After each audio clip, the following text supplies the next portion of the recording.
God जाडो त ओए दामी रहेछ यार बाटो त सही यहाँबाट स्टार्ट गर्ने रहेछ मुन्नुम ट्रेलको बाटो चाहिँ अनि टेम्के यहाँबाट माथि 8 किलोमिटर रहेछ अनि यहाँबाट उता साकेला अनि के भन्छ खोटाङ जाने बाटो आम्मा यस्तो हावाले हानिरहेछ है अल राइट अहिले चाहिँ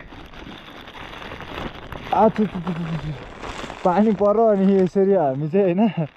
व्यवस्थित ढङ्गले हामी चाहिँ टनेल लाएर हिँडिरहेको छौँ अब सलराइट हामी चाहिँ यहाँ चखेवामा छौँ माथि जाम भनेको होइन हुसेकुरो लागेर त्यहाँ माथि त्यस्तो भयो केही नदेखिने भयो कडा भयो यार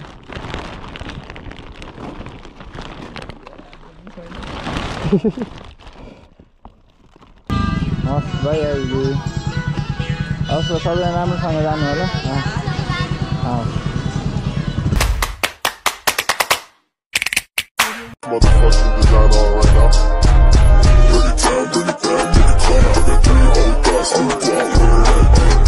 नमस्ते and welcome back every one with new video new vlog है अनि गुड मर्निङ फ्रम गोठीसिङ होमस्टे हिजो हामी लेट नाइट यहाँ आएर स्टे गरेको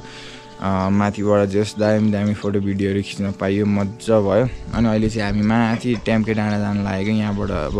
बाइकमा जान्छौँ रातभरि पानी परिरहेको थियो वेदर एकदम कस्तो धुम्म वेदर भइरहेछ अब हामी 10-11 बजीसम्म यतै रहन्छौँ अनि आज हामी रिटर्न ब्याक भएर हिलेसम्म जान्छौँ अनि भोलि घर जान्छौँ so keep loving keep watching support गर्नु होला आजको ब्लग फुल ब्लग हेरिदिनु होला बाँकी अपडेटहरू दिँदै जान्छु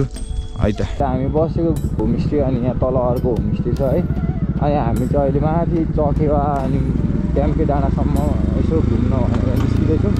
त्यसपछि अब कति टाढा के कस्तो ठाउँ रहेछ माथि नै गएर हेर्नुपर्छ अब हामीलाई पनि थाहा छैन त्यति धेरै होइन अनि अब हामी चाहिँ तलतिर हाइवे जस हाइवेबाट 2 मिनट माथितिर छ यो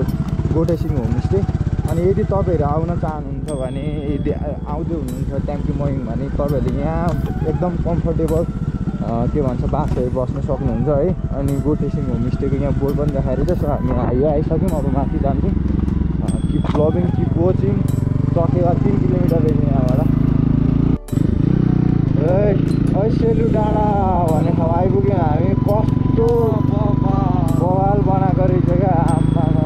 झन्डै झन्डा लगाएर होइन यो राम्रो व्यवस्थापन भएको रहेछ क्या यो ठाउँमा हेर्नु न क्या दामी रोड होइन अनि यता उनको डाँडा काँडा त्यस्तै साइडमा झन्डा वेदर चाहिँ फेरि आज के भइरहेछ क्या अनि अस्ति यहाँ मेला लागिरहेको थियो मैले इन्स्टाग्राममा कि टिकटकमा केमा यहाँको यो देखिरहेको थिएँ अनि मेरो ग्लोभ्स पनि च्यात्दै नयाँ ग्लोभ्स च्यातिसक्यो रोटेपिङ काठबाट बनाएको रोटेपिङ है यो चाहिँ अनि दामी भ्यू देखिरहेछ अनि यो चखेवा रियल चखेवा चाहिँ यो जस्तो लाग्यो मेबी यस्तै हेर्दाखेरि राइट हामी चाहिँ यहाँ चखेवामा छौँ माथि जाम भनेको होइन हुसेकुरो लागेर त्यहाँ माथि त्यस्तो भयो केही नदेखिने भयो यहाँ कफी खान बसिरहेको छौँ है यहाँनिर त मलाई त यस्तो दामी लाग्यो कि बाटो ठ्याक्कै त दार्जिलिङ सिक्किम माथि मिरिक जाने बाटो यस्तै छ सेम त्यस्तै लाग्यो यता पनि डाँडा है यस्तो लभली भ्यू देखिने यहाँबाट अनि मुन्नुम ट्रेल चाहिँ यहाँ माथिबाट स्टार्ट हुँदो रहेछ हामी चाहिँ अस्ति त उहाँ माथि निस्केको थियौँ अनि यहाँबाट चाहिँ यता माथिबाट स्टार्ट हुँदो रहेछ चखेवाको त्यो गेट त्यहाँ छ त्यहाँबाट उता खोटाङ स्टार्ट हुन्छ त्यहाँ यो माथि डाँडा उतापट्टिबाट त्यहाँ त्यो मैले अहिलेको भ्लगमा देखाइहालेँ भिडियोमा अनि यस्तो चिसो छ है यति बेलाको दिनमा यस्तो छ भनेपछि यहाँ पुसमाघमा कस्तो हुन्छ होला वी क्यान्ट इमेजिन अब होइन माइनसमै हुन्छ होला मैले यहाँ दुईवटा ज्याकेट लगाइरहेको छु पनि मलाई धानिरहेको छैन क्या यहाँ हातमा नङसिरी लागेर यो नङहरू पनि पुरै नचल्ने भइरहेछ सो अब यहाँ कफी सफी खान्छौँ एकछिन हामी यहाँ रेस्ट गर्छौँ अनि फेरि रिटर्न ब्याक भएर परि जान्छौँ हाम्रो होमस्टेतिर अनि गएर खाना पनि खान्छौँ खाना खाएर आज हामी ब्याक हुन्छौँ सो अनि त्यही हो keep loving keep watching subscribe गरिदिनु होला अझै धेरै माया देखाइदिनु होला अनि अब एकछिन यहीँ बसौँ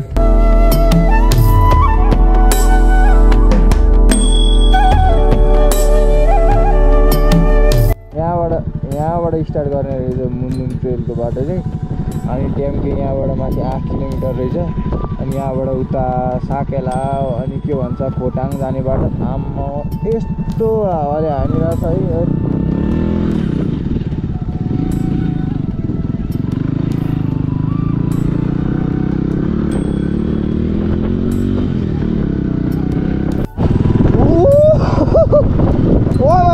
जाडो त ओए दामी रहेछ यार बाटो त सही यता पनि डाँडा यता पनि डाँडा बिचबाट बाटो तर चिसो त लास्ट चिसो रहेछ यार बाटो त दामी बनाउँदै जस डेभलोप चाहिँ भएकै रहेछ क्या भोजपुरको यो ठाउँहरू मैले माने जस यतिको डेभलोप भनेको चाहिँ नट अ जोक चल राइट अहिले चाहिँ पानी पर्यो अनि यसरी हामी चाहिँ होइन व्यवस्थित ढङ्गले अब चाहिँ टनेल लाएर हिँडिरहेको छौँ अब अगाडि लाग्दैछौँ उकालो उकालो अब माथि जाउँ है त चल राइट एभ्रिवान हामी चाहिँ है अगाडि जाने क्रममा थियौँ यस्तो बाटो आयो यस्तोमा त लुगा पनि खत्तम हुन्छ मान्छे पनि खत्तम हुन्छ बरु होस् कुनै दिन भाग्यवश आइपुगेछ भने घुमौँला ट्याम्के भ्यू पनि केही देखिँदैन गएर नि के गर्नु अब हामी फर्किन्छौँ बाटो यस्तो गाह्रो रहेछ कि रिक्स नलिउँ ज्यादा रिक्स नै लिने का होइन बिडु आएको न मटाटा अब चाहिँ नाक चाहिँ जान्छ होला सम्झिहाल्छ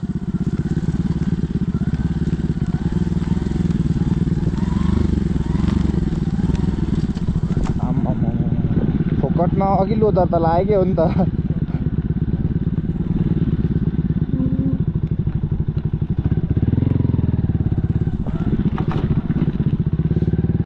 चल राइट यो यता देखिएको यो तल देखिएको बाटो चाहिँ यो खोटाङ जाने बाटो रहेछ हामी गएको हिजो आएको चाहिँ त्यो डाँडै डाँडा उता परको डाँडा कहाँ हो है त्यो कुरै नगरौँ मैले चखेर यहाँ तल छ चखेरतिर झर्दैछौँ म यहाँ तल बाइकमा को आउँदैछ यिनीहरू पनि सायद माथि नै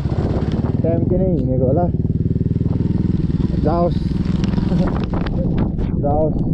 म पनि हेर्छु कसरी चाहिँ जाँदो रहेछ यिनीहरू सल right everyone welcome back again अनि अब चाहिँ हामीले प्याकिङ पनि हानिसक्यौँ सबै कुराहरू है अनि यो ब्यागलाई चाहिँ यस्तरी प्याक गरेको छौँ कि किनकि बाहिर पानी परिरहेको नि त यहाँ तपाईँले देख्न सक्नुहुन्छ है बाहिर पुरै पानी परिरहेको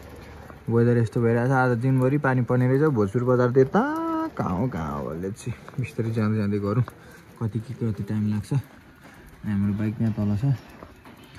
अब यस्तो ठाउँलाई मिस गर्दै हामी अगाडि लाग्नुपर्ने हुन्छ अब चाहिँ बाइकमा ब्याग पनि बाँधिसक्यो अनि होमस्टेलाई त्यहाँ माथि छोडेर अब हामी यो बाटो हुँदै तलबाट उता कहाँ पुग्नुपर्ने हो थाहा छैन है अनि यहाँ तल पनि होमस्टे रहेछ दामी पनि खुला रहेछ तर हामीले चाहिँ यहाँ एकदम कम्फर्टेबल बस्यो भयो यहाँ मजाले आराम गरेर बस्न पाइयो अनि गाडीहरू टन्न पार्किङ गरिराख्नु भएको छ जस दाइ भाउजू नि एकदम मजाको हुँदो रहेछ बोलीचाली जोस् त्यो भन्दा ग्रिडिङ भनेको अनि त्यही अब हामी यहाँबाट अगाडि लाग्दिन्छौँ अब पानीले यस्तो गिद्दी बनाइरहेछ कि होइन हरियो रेनकोट लाएर अब अगाडि लाग्दिसकेपछि त मजै हुन्छ अब लेट्सै हेरौँ पानी ठुलो पऱ्यो भने चाहिँ यो रेनकोटले पनि धान्दैन अर्को पनि हामीले प्लस गर्नुपर्छ पानी सानै पऱ्यो भने त अब मजाले पुगिन्छ सो बिस्तारै अगाडि जाउँ keep watching keep loving keep supporting है त के धर यार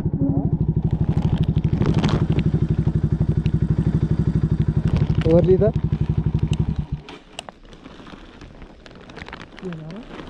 सेट छैन तरा भयो यार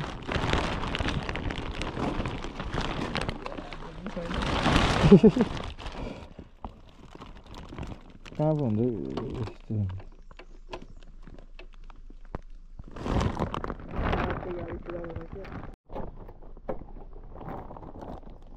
अलराइट बाइक चाहिँ यो गियर हान्ने उडेछ अब तल यहाँ त ग्यारेज छैन होला यो त प्रहरी चौकी मात्रै हो जस्तो अब तलतिरसम्म दुःख सुतेर तलतिर गएर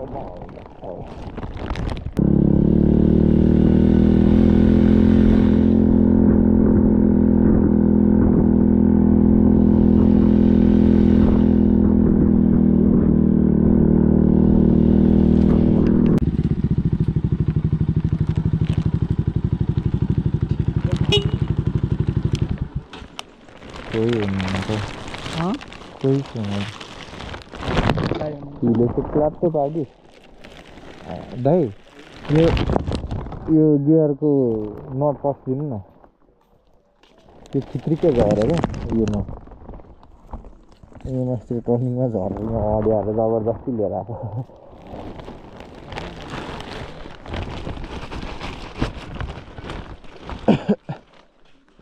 म चढ्दा र ओर्लिँदाको नतिजा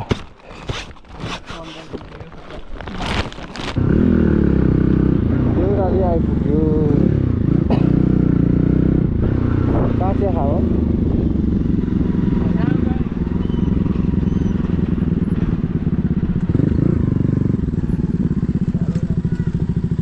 कहाँ भोटु बजार कहाँ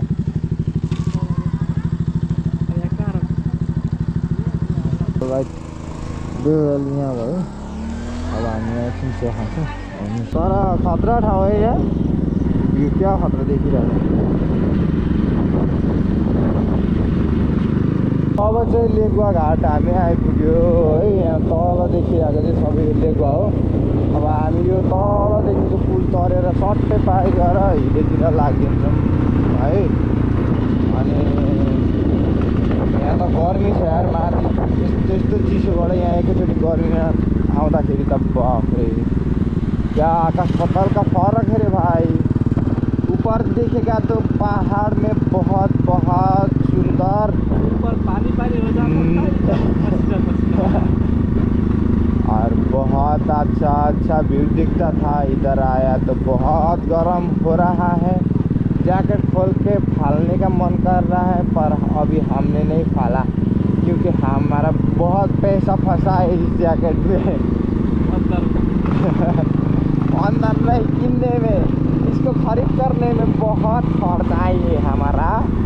तो इसलिए अभी हम पहुंच चुके हैं लेकुवा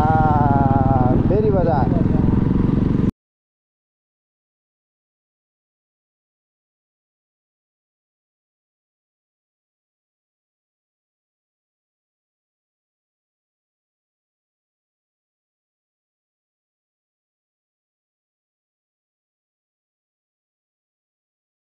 So alright everyone, अब चाहिँ हामी होटल के भन्छ माउन्टेन लजलाई यहीँ छोडेर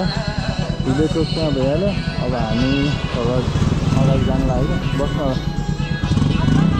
हस् भाइ अहिले हस् सबैजना राम्रोसँग जानु होला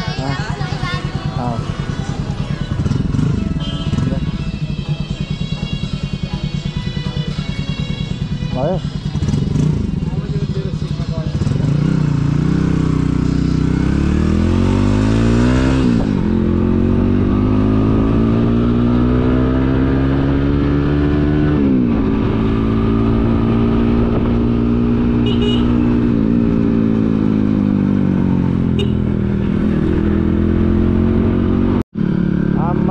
भ्यू त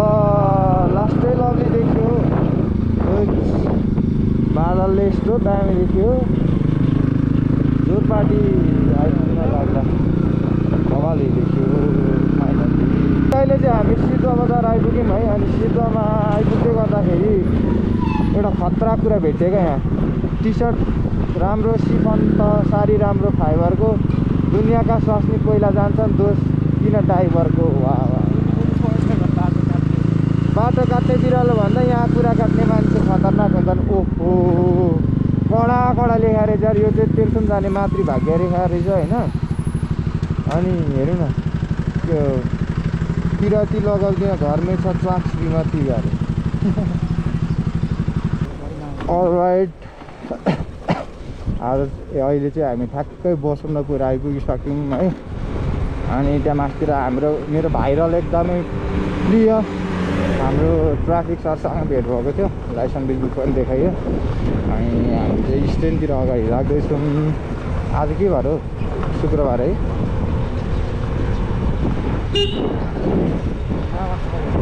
यस वेलकम ब्याक अगेन है लामो टाइम पछाडि बिहान आज हिलेदेखि माथि आएर जुन हामीले भिडियो बनाएको थियौँ त्यो पछाडि टक्क अहिले चाहिँ सुरुमा बसन्तपुरमा आएर मैले मेरो भ्लगको स्टार्ट गरिरहेको छु किनभने बाटोमा पानी पनि परिरहेको छ अनि हामी मास्तिर आएर स्टे गऱ्यौँ अनि मास्टर आएर एकछिन कफी खाएपछि मामासँग नि भेट भयो। अनि हामी यहाँ के भन्छ नाङ्गो सेट ट्राई गर्न लागिरहेको छौँ। अनि हामी चाहिँ होटल डिजेमा छौँ। यो चाहिँ स्ट्यान्डदेखि थोरै अगाडि साइडमा छ। तपाईँले यदि हेर्दै हुनुहुन्छ बसन्तपुरमा आउनु भएको छ भने प्लिज टेस्ट चाहिँ गर्नु होला है। अब हामीले पनि खाएको त छैनौँ, हेर्दाखेरि चाहिँ बट डेलिसियस देखिरहेको छ। लेट्स चाहिँ अब कस्तो छ त्यो चाहिँ टेस्ट गरेर थाहा हुन्छ। सो अनि भ्लगलाई अन्तिमसम्म पनि हेरिदिनु होला। आजको भ्लग चाहिँ सायद हाम्रो यहीँ इन्ड हुन्छ होला। लेट्स चाहिँ अब भरे लास्टको अब के कस्तो हुन्छ होइन। अब आजको टाइमहरू सायद अब चिन्जुरे पनि जान्छौँ कि अब के हुन्छ त्यो पनि थाहा छैन। So keep watching, keep loving अनि सब्सक्राइब पनि गरिदिनु होला। अझै धेरै माया देखाइदिनु होला। अनि मोर्निङको भ्लग पछाडि यो भ्लग आउँछ, त्यो पनि गर्नु होला। स्टे ट्युन है त।